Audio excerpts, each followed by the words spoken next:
Super 6 కోసం జనం waiting. CM Chandrababu ఏం చేస్తారని, పథకాల కోసం రెడీ అవుతుందని. జూలై నెలకి ఇంకా 10 రోజులే మరి. ఆంధ్రప్రదేశ్లో కొత్త ప్రభుత్వం కొలువు తీయింది. ఎన్నికలకు ముందు ఇచ్చిన హామీలను అమలు చేయడానికి ప్రభుత్వం సిద్ధంగా ఉంది. తొలి సంతకమే మెగా డిఎస్సీపై చంద్రబాబు పెట్టారు.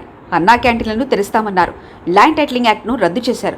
ఇలా అన్ని పనులు చేస్తున్న చంద్రబాబు వరుస నిర్ణయాలతో ప్రజలకు ఎన్నికల సందర్భంగా ఇచ్చిన హామీలు అమలు చేస్తూ ముందుకు వెళ్తున్నారు.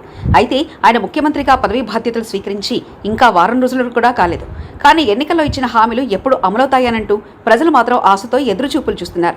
ముఖ్యంగా మహిళలకు ఉచిత బస్సు ప్రయాణం హామీ ఇచ్చారు. ఎప్పటి నుంచో మాత్రం ఎన్నికల సమయంలో చెప్పలేదు. అయితే ఇప్పటివరకు దానిపై ఒక క్లారిటీ రాలేదు. చంద్రబాబు ఆర్టీసీ అధికారులతో చర్చించిన తర్వాతనే ఉచిత బస్సు ప్రయాణంపై ఒక తేదీని ప్రకటిస్తారని పార్టీ వర్గాలు చెప్తున్నాయి. ఆర్టీసీకి నష్టం రాకుండా, ఇటు ఆటో కార్మికులకు ఇబ్బంది పడకుండా తీసుకోవాల్సిన చర్యలపై ఆయన అధికారులతో సమీక్ష చేయాల్సి ఉంటుంది.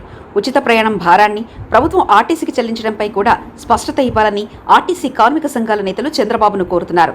అయితే దీనికి కొంత సమయం పట్టే అవకాశం ఉంది. ఇక 3 ఉచిత సిలిండర్లు ఎప్పటి నుంచి అమలు చేస్తారన్నది కూడా ఇంకా క్లారిటీ లేదు. జూలై నెల నుంచే తమకు ఉచిత సిలిండర్లు అందుతాయని మహిళలు భావిస్తున్నారు. కానీ ఈ హామీ అమలుపై కూడా గ్యాస్ కంపెనీలతో చర్చించాల్సి ఉంది. వారికి నేరుగా నగదు జమ చేయడమా, లేక మహిళల ఖాతాలో నగదు జమ చేయడమా అన్న స్పష్టత రావాల్సి ఉంటుంది.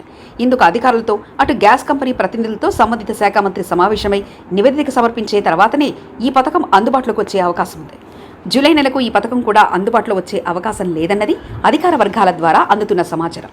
మరో ముఖ్యమైన హామీ 18 సంవత్సరాలు నిండిన మహిళలకు నెలకు 1500 రూపాయలు, నిరుద్యోగ భృతి కింద నెలకు 3000 రూపాయలు ఇస్తామన్న పథకం కూడా ఇప్పట్లో ల్యాండ్ అయ్యే అవకాశాలు కనిపించడం లేదు. ఎందుకంటే దీనికి సంబంధించిన డేటా సేకరించాల్సి ఉంటుంది. అర్హతలు కూడా ఖరారు చేయాల్సి ఉంటుంది. అర్హులైన పేదలకే ప్రభుత్వ పథకాలు అందించాల్సి ఉంటుంది. కాబట్టి ఈ రెండు కూడా అనుకున్న సమయానికి మాత్రం అమలు కావన్నది అధికార వర్గాలు చెప్తున్నమాట. మొత్తం మీద చంద్రబాబు ఎన్నికల సమయంలో ఇచ్చిన సూపర్ 6 హామీలు ఎప్పుడు అమలవుతాయో కనీసం డేట్ చెప్తే బాగుంటుందని ప్రజలు కోరుకుంటున్నారు. మరిన్ని కథనాల కోసం సబ్స్క్రైబ్ చేసుకోండి మీ అక్షర శిల్పం.